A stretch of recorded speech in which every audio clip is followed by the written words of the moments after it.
E aí, galerinha, tudo bem? Bom, funções e procedimentos também tem uma parte muito importante que é a parte de parâmetros. O que são parâmetros? Parâmetros são esses valores que a gente passa para que seja possível realizar o que foi especificado dentro da nossa função ou procedimento. A gente tem dois tipos de parâmetros. A gente tem os parâmetros por valor e o parâmetro por referência. Parâmetro por valor é quando a gente tem, por exemplo, dentro da região de parâmetros, tem, por exemplo, um int num. Por exemplo, só o tipo e a variável. O que quer dizer? Que lá na chamada vai ter que ser passado algum número e esse num que está aqui dentro da parte de parâmetro vai meio que espelhar, receber esse valor e a gente vai fazer operações com ele. Sendo que aqui esse num não está alterando esse número lá no principal. Entretanto, se a gente passar um parâmetro por referência, a gente passando pelo principal, um parâmetro por referência, passar aqui e ter aqui também essa referência, se eu mudar essa variável aqui, no meu programa principal essa variável também será modificada. Ou seja, se eu tiver uma variável inteiro, sei lá, int A no meu principal, e tiver um int D aqui na minha função, e elas forem por referência, se eu mudar D, vai mudar A. Então, uma vai influenciar sobre a outra. É importante lembrar que é o seguinte: quando a gente está construindo nossa função, a gente passa o tipo e depois o nome dessa variável. Temos que especificar esse tipo porque o programa não sabe o tipo. E quando é por referência, antes de colocar o tipo, a gente coloca a palavrinha ref. Porque esse ref indica que é referência, como se fosse uma ligação entre as duas variáveis. Nesse caso aqui, a gente tem o ref tanto na nossa função que foi construída, quanto a gente também tem o ref na chamada dessa função. Como vocês podem perceber, está aqui a chamada da função e aqui está ref resultado. O que isso indica? Isso indica que esse ref resultado, quando chegar lá na nossa funçãozinha, está aqui em cima, está sendo feita essa soma aqui e guardada nessa variável resultado, não está alterando somente essa variável nessa função. Também estará mudando essa variável lá no nosso principal. Então essa variável vai assumir esse valor. Aí podemos fazer que a gente mostrar o resultado na tela como a gente fez anteriormente, que é a outra soma. Nesse programinha aqui também, a gente tem aqui o static int maior, ou seja, é um retorno que está acontecendo aqui. Entretanto, foi colocada essa parte para vocês perceberem o seguinte: quando a gente tem um vetor ou uma matriz passada por parâmetro, esse vetor ou matriz, ele já é automaticamente por referência. Ou seja, se eu mudar esse vetor, essa matriz, automaticamente eu vou estar mudando no meu principal também esse vetor, essa matriz. Então, não tem necessidade de a gente colocar um ref, como vocês podem perceber aqui, a gente só passa de maneira simples, não tem por que colocar esse ref ali, sendo que já é automaticamente por referência.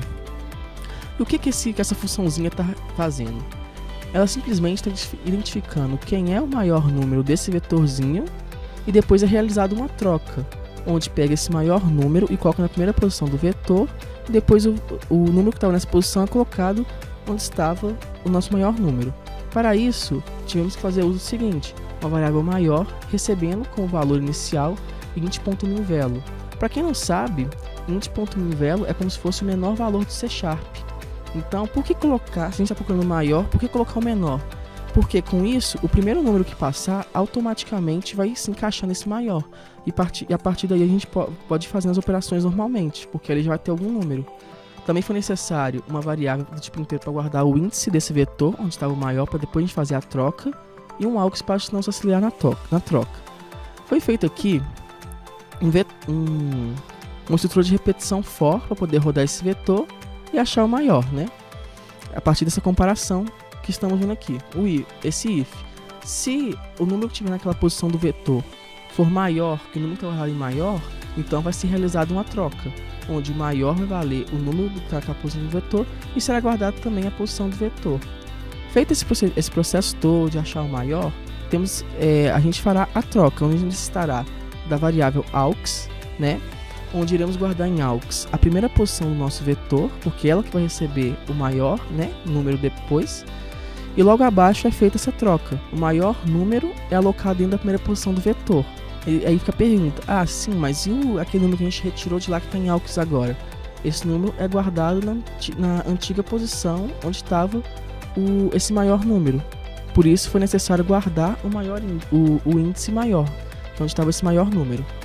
E, assim, em vetores, a gente pode retornar vetores por funções, pode retornar várias coisas por funções. Temos sempre que ter em mente que, dependendo do que a gente for retornar, dependendo do que a gente for estar passando como parâmetro, vai ser necessário algumas especificidades. Como, por exemplo, o uso da referência, né? Se for um vetor, não tem necessidade de a gente passar referência. Se for uma matriz, não tem necessidade de colocar a matriz como referência, que automaticamente já são referência. Agora, se for uma variável comum, aí precisa da referência. E lembrando que subrrotinas e módulos são muito bons, porque vários códigos vão estar sempre divididos nessas subrrotinas. Por exemplo, tem uma subrrotina que imprime um valor, tem uma subrrotina que realiza determinado cálculo, porque é muito mais fácil você identificar e mudar um erro em um pedaço de código menor do que ter que olhar o código inteirinho do começo ao fim. Sem falar que no mercado de trabalho muita gente faz uso disso para uma maior organização do código. Bom, pessoal, essa aula de hoje falamos sobre bastante coisa, né?